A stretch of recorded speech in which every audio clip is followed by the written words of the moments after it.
তোমরা যারা দশম শ্রেণীর ছাত্রছাত্রী আছো, তোমাদের সিলেবাসের একটি বিষয় রয়েছে অভিষেক বলে একটি কবিতা রয়েছে। সেই কবিতাটা আমি বোঝানোর চেষ্টা করছি। তোমরা যারা যারা দেখছো প্রত্যেকে এটা ভালো করে বুঝবার চেষ্টা করো এবং আমার চ্যানেলটা একটু প্রত্যেকে সাবস্ক্রাইব করে দেবে। তো চলো আজকে শুরু করা যাক। অভিষেক লিখেছেন মাইকেল মধুসূদন দত্ত। মাইকেল মধুসূদন দত্তকে আমরা আধুনিক বাংলা সাহিত্যের জনক বলে থাকি। তার শ্রেষ্ঠত্বের কথা বললে অনেক কিছু বলা যায়, এখন অতটুকু আমি ওই বিষয়ে ঢুকছি না, বিষয়ে ঢুকতে হবে তাই। তবে এটুকু জেনে রাখো, তার যে রচনাগুলো আছে মোটামুটি আমরা তাকে ব্রতিবীজ এরকম নামকরণ করতে পারি। ব্র মানে হচ্ছে ভুজঙ্গনা, তি মানে হচ্ছে তিলোত্তমা সম্ভব, এবং বি মানে হচ্ছে বীরাঙ্গনা, আর চ মানে হচ্ছে চতুর্দশপদী কবিতা।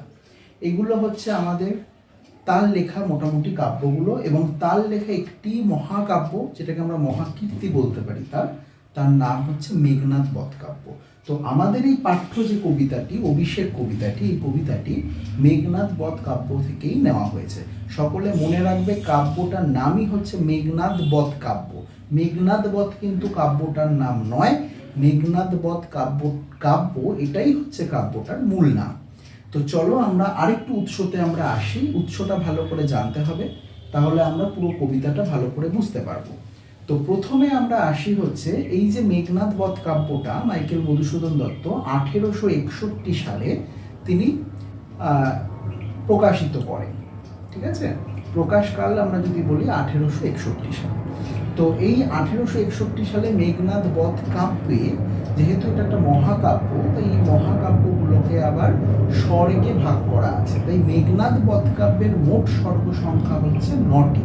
এই 9টি স্বর্গের মধ্যে প্রথম যে স্বর্গ, সেই স্বর্গটার নামই হচ্ছে অভিষেক, এবং সেটাই হচ্ছে আমাদের সিলেবাসের পাঠ্য। কেমন? তো সেই অভিষেক কবিতাটি আমরা পড়ব। এবার এখানেও তোমাদেরকে জানতে হবে যে এই যে অভিষেক কবিতাটি, সমস্ত অভিষেক কবিতাটি পুরোটা কিন্তু আমাদের সিলেবাসের পাঠ্য নয়। আমাদের সিলেবাসে কতটা পাঠ্য আছে? অ্যাকচুয়ালি মাইকেল মধুসূদন দত্তের মেঘনাদ বধ কাব্যের প্রথম স্বর্গ যে অভিষেক, সেই অভিষেকের মোট পংক্তি সংখ্যা বা লাইন সংখ্যা বা চরণ সংখ্যা যাই বলো না কেন, সেটার সংখ্যা হচ্ছে 785টি। এই 785টি লাইনের মধ্যে আমাদের নেওয়া হয়েছে 557 নম্বর লাইন থেকে 762 নম্বর লাইন পর্যন্ত। অর্থাৎ আমরা যদি এটা ক্যালকুলেশন করি, মোটামুটি 105 বা 106টা লাইন, যেটা আমাদের সিলেবাসের পাঠ্য। তার মানে আমি উৎসটা আবার পরিষ্কারভাবে বলছি, মাইকেল মধুসূদন দত্তের মেঘনাদ বধ কাব্যের যে 9টি স্বর্গ আছে, তার প্রথম স্বর্গ অভিষেক। এই অভিষেকের 657 নম্বর লাইন থেকে 762 নম্বর লাইন পর্যন্ত, যেটা আমাদের সিলেবাসের পাঠ্য, এটাই হচ্ছে আমাদের এই অভিষেক কবিতাটির উৎস। এবার আমরা আসি হচ্ছে বিষয়। এই যে আমি বললাম যে কবিতাটা মাঝখান থেকে আমরা পড়ছি, হ্যাঁ, তার আগে অনেকগুলো লাইন আছে। সেই লাইনগুলোর বিষয় অর্থাৎ পূর্বের ঘটনাটা তোমাকে একটু জানতে হবে। সেই পূর্বের ঘটনাটা কি? পূর্বের ঘটনাটা হচ্ছে ইন্দ্রজিৎ অর্থাৎ মেঘনাদ যখন তার স্ত্রী প্রমীলাকে নিয়ে প্রমোদ কাননে মত্ত রয়েছে, অর্থাৎ আনন্দ করছে প্রমোদ উদ্যানে, সেই সময় দেখা যায় অন্যদিকে লঙ্কায় রামচন্দ্র বীরবাহুকে অর্থাৎ ইন্দ্রজিতের ভাই বীরবাহুকে হত্যা করে। ঠিক আছে, এই খবর পেয়ে অত্যন্ত শোকাগ্রস্ত হয়ে পড়েন পিতা রাবণ। তো সেই সময় তার স্ত্রী, রাবণের স্ত্রী অর্থাৎ দেবী লক্ষ্মী, তিনি এই বিষয়টিকে ভালোভাবে নেননি। কারণ দেখছেন যে যেহেতু বড় ছেলে রয়েছে অর্থাৎ ইন্দ্রজিৎ রয়েছে, সেই সময় বাবা যুদ্ধেও প্রস্তুত করছে এবং যুদ্ধের শয্যায় সজ্জিত হচ্ছেন। সেই জন্য তিনি এই দুঃখটা বা এই কষ্টটা তিনি ভাগ করে নেবার জন্য বা জানাবার জন্য তিনি তখন ইন্দ্রজিতের কাছে প্রমোদ কাননে গেছেন। ঠিক এইখান থেকেই আমাদের এই কবিতাটা শুরু হচ্ছে। এবং এখানে জেনে রেখো যে দেবী লক্ষ্মী প্রভাষার ছদ্মবেশ ধারণ করেই কিন্তু প্রমোদ কাননে গিয়েছিলেন, এবং আমরা সেখান থেকেই আমরা এই কবিতাটা শুরু করছি এবং সেখান থেকেই আমাদের পাঠ্যে রয়েছে। তো প্রথমে দেখো কি বলছে, প্রথমে বলছে কনক আসন ত্যাজি বীরেন্দ্র কিশোরী ইন্দ্রজিৎ। কনক আসন মানে হচ্ছে সোনা, কনক মানে হচ্ছে সোনা। তাহলে সোনার আসন ত্যাজি মানে ত্যাগ করেছে কে? বীরেন্দ্র কেশর, মানে বীর ইন্দ্র কেশর কে? ইন্দ্রজিৎ অর্থাৎ মেঘনাদ। বোঝা গেল? এখানে একটু জেনে রাখতে হবে, এই যে মেঘনাদ যে বা ইন্দ্রজিৎ যে, এ হচ্ছে রাবণের পুত্র, ঠিক আছে? অর্থাৎ রাক্ষস রাজা বা লঙ্কার রাজা, ঠিক আছে, বা যাকে আমরা লঙ্কেশ্বর বলি, সেই রাবণের পুত্র হচ্ছে বীর ইন্দ্রকেশর ইন্দ্রজিৎ। তাই বলছে যখনই মাকে দেখেছে যে প্রমোদ কাননে মা এসেছে, তাই মাকে সম্মান জানানোর জন্য, স্বাগত জানানোর জন্য ইন্দ্রজিৎ তখন সেই সোনার আসনে, যে সোনার আসনে তিনি বসেছিলেন, সেই সোনার আসনটা ত্যাগ করেছে। প্রণমিয়া ধাত্রীর চরণে, প্রণাম করলেন, তারপরে প্রণাম করলেন ধাত্রীর চরণে, ধাত্রী মানে হচ্ছে মা, মায়ের পায়ে প্রণাম করলেন। কহিলাম, বলছেন, কি বলছে? কি হেতু মাতো গতি তব আজি এ ভবনে। কি হেতু মানে কি কারণে মা, মাতো মানে হচ্ছে মা, এখানে মাতো শব্দ কেন ইউজ করেছেন, ব্যবহার করেছেন? কারণ মা শব্দটাকে আমরা জানি মা শব্দের সম্বোধনে মাতো হয়, তাই এখানে মাকে যেহেতু সম্বোধন করে বলছেন, তাই কিন্তু এখানে মাতঃ এরকম ব্যবহার করেছেন কবি। তাই তিনি বলছেন কি কারণে, কি হেতু মাতো মানে কি কারণে মা, গতি তব আজি এ ভবনে, তুমি আজ আমার এই ভবনে, মানে কোন ভবন? প্রমোদ কানন, অর্থাৎ তুমি কেন আজ এই প্রমোদ কাননে তুমি এখন এসেছো?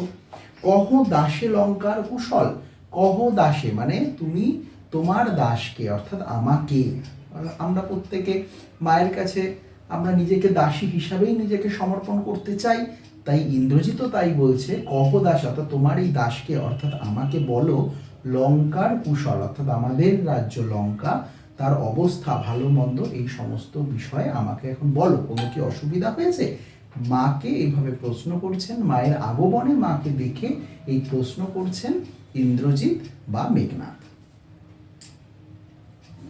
এরপর কি করছে দেখো, শিরচুম্বী ছদ্মবেশী অম্বুরাশি সুতা, এই কথা শুনে কি করলেন? শিরচুম্বী মানে শির মানে হচ্ছে মাথা, মাথায় চুম্বন করলেন কে? ছদ্মবেশী অম্বুরাশি সুতা, ছদ্মবেশ ধারণ করেছে অম্বুরাশি মানে সমুদ্রের কন্যা দেবী লক্ষ্মী, তিনি, আমি প্রথমেই বলে দিলাম যে তিনি দেবী লক্ষ্মী, তিনি প্রভাসার ছদ্মবেশ ধারণ করেছেন, তাই বলছে যে মাথায় চুম্বন করলেন দেবী লক্ষ্মী, ঠিক আছে? উত্তরিলা, এবার মা ছেলেকে উত্তর দিচ্ছে, অর্থাৎ প্রভাসা বা দেবী লক্ষ্মী ইন্দ্রজিৎকে উত্তর দিচ্ছেন, হায় পুত্র কি আর কহিব কনক লঙ্কার দশা, বলছে হায় পুত্র, হায় ছেলে, তোমাকে কি আর বলবো, কনক লঙ্কা আমাদের এই সোনার মতো লঙ্কার অবস্থা, আমি তোমাকে কি আর বলবো। ঘোরতর রণে হতপ্রিয় ভাই তব বীরবাহু বলি, ঘোরতর রণে মানে হচ্ছে প্রচন্ড যুদ্ধে, হত প্রিয় ভাই, হত্যা হয়েছে তোমার প্রিয় ভাই, তার নাম হচ্ছে বীরবাহু, বলছে তোমার ভাই বীরবাহু ঘোরতর রণে প্রচন্ড যুদ্ধে হত্যা হয়েছে। আচ্ছা, এখানে জেনে রেখো একটা জিনিস, যে ইন্দ্রজিৎ হচ্ছে রাবণ এবং মন্দাদুরীর পুত্র হচ্ছে ইন্দ্রজিৎ বা মেঘনাদ, আর চিত্রাঙ্গদা রাবণের পুত্র হচ্ছে এই বীরবাহু, ঠিক আছে? তো তার শোকে মহাশোকে রাক্ষসাধিপতি, সেই শোকেই যেহেতু ছেলে মারা গেছে, ঠিক আছে, বা হত্যা হয়েছে, সেই শোকেই মহাশোক পেয়েছে রাক্ষস অধিপতি অর্থাৎ রাবণ, অর্থাৎ তোমার বাবা, এতে প্রচন্ড শোকে শোকাহত হয়েছে। সসৈন্যে সাজে নাজি যুঝিতে আপন, তাই তিনি সসৈন্যে মানে নিজের সৈন্য সামন্ত নিয়ে, যুঝিতে আপনি মানে যুদ্ধ করবার জন্য, যুঝিতে মানে যুদ্ধ করতে প্রস্তুত হয়েছে, তাই যুদ্ধ করার জন্য তিনি এখন প্রস্তুত হয়েছেন। জিজ্ঞাসিলা মহাবাহু বিস্ময় মানিয়া, এই কথা শুনে জিজ্ঞাসিলা জিজ্ঞাসা করছে কে? মহাবাহু, মহাবাহুকে ইন্দ্রজিৎ, তাহলে ইন্দ্রজিৎ এই কথা শুনে বিস্ময় মানিয়া মানে বিস্ময়ের সঙ্গে জিজ্ঞাসা করছেন, কাকে জিজ্ঞাসা করছে? মাকে জিজ্ঞাসা করছে। আচ্ছা, বিস্ময় মানিয়া মানে বিস্ময়ের সঙ্গে জিজ্ঞাসা করছে, কেন বিস্ময়ের সঙ্গে জিজ্ঞাসা করছে? কারণ যখনই সে খবর পেয়েছে যে ভাই হত্যা হয়েছে, তাও আবার রামচন্দ্রের হাতে, তখন ইন্দ্রজিৎ ভাবছে যে আমি তো এর আগে কোনো একদিন রাত্রিকালীন যুদ্ধে রামচন্দ্রকে হত্যা করে দিয়ে এসেছি, তাহলে এখন রামচন্দ্র কি করে আমার ভাইকে এখন হত্যা করে, এই কথাটা তার মাথায় ঘুরছিল বলে কিন্তু এখানে বলা আছে বিস্ময়ের সঙ্গে মাকে জিজ্ঞাসা করছে। কি জিজ্ঞাসা করছে? কি কহিলা ভগবতী, বলছে কি বলছো ভগবতী, ভগবতী মানে হচ্ছে মা, বলছে কি বলছো মা। দেখো এখানে ভগবতী বানানটাও একটু ফলো করবে, ভগবতী বানানে কিন্তু রস্যিকার আছে বইয়ে, এটা কিন্তু একদম ঠিক আছে। তার কারণ ভগবতী বানান হচ্ছে ভগবতয় দীর্ঘী, কিন্তু ভগবতী শব্দ দীর্ঘিকারান্ত শব্দ যখন সম্বোধন করা হয় তখন রস্যিকারান্ত শব্দ হয়ে যায়। তাই এখানে মাকে সম্বোধন করে বলছে বলে কিন্তু ভগবতী বানানে রস্যিকার আছে। কি বলছে? কি কহিলা ভগবতী, কি বলছো মা, কে বধিল কবে প্রিয়ানুজে, কে কবে আমার এই প্রিয় ভাই, প্রিয়ানুজ প্রিয় অনুজ, অনুজ মানে ভাই, বলছে কে কবে আমার প্রিয় অনুজকে, প্রিয় ভাইকে হত্যা করলো। নিশারণে সংহারিনু আমি রঘুবরে, আমি তো নিশারণে মানে রাত্রিকালীন যুদ্ধে, নিশা মানে রাত, রণে মানে যুদ্ধে, অর্থাৎ রাত্রিকালীন যুদ্ধে সংহারিনু মানে হত্যা করেছি, আমি রঘুবরে মানে রঘুবর অর্থাৎ রামচন্দ্রকে, আমি তো কোনো একদিন এর আগে কোনো এক রাত্রিকালীন যুদ্ধে আমি তো রামচন্দ্রকে হত্যা করেছি, তাহলে ও কি করে পুনরায় এখন আমার ভাইকে হত্যা করতে পারে। তাই বলছে নিশারণে সংহারিনু আমি রঘুবরে, খণ্ড খণ্ড করিয়া কাটুনি বরশে প্রচণ্ড সরবৈরিদলে, খণ্ড খণ্ড করিয়া মানে ছোট ছোট করে খণ্ড খণ্ড করে কেটেছি, বরশি মানে বর্ষণ করে নিক্ষেপ করে, সরবৈরী দল, হ্যাঁ স্বর নিক্ষেপ করে পুরো বৈরী দল মানে পুরো শত্রু দলটা অর্থাৎ রামচন্দ্র এবং তার পুরো টিমটাকে, প্রত্যেককে আমি তো স্বর দিয়ে খণ্ড খণ্ড করে কেটেছি।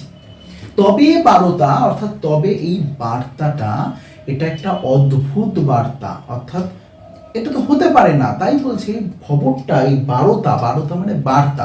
দেখো এখানে বারতা কেন বললেন তার কারণটা এখানে কিন্তু বুঝতে হবে, কারণ এই কবিতাটা কিন্তু চতুর্দশপদী কবিতা। চতুর্দশপদী কবিতা মানে কি, প্রতিটা লাইনেই সমসংখ্যক বর্ণ রয়েছে, এই সমসংখ্যক বর্ণকে একই সঙ্গে নিয়ে যাওয়ার জন্য, এগিয়ে নিয়ে যাওয়ার জন্য কিন্তু মাইকেল মধুসূদন দত্ত বার্তাকে ভেঙে কিন্তু বারতা শব্দ ব্যবহার করলেন।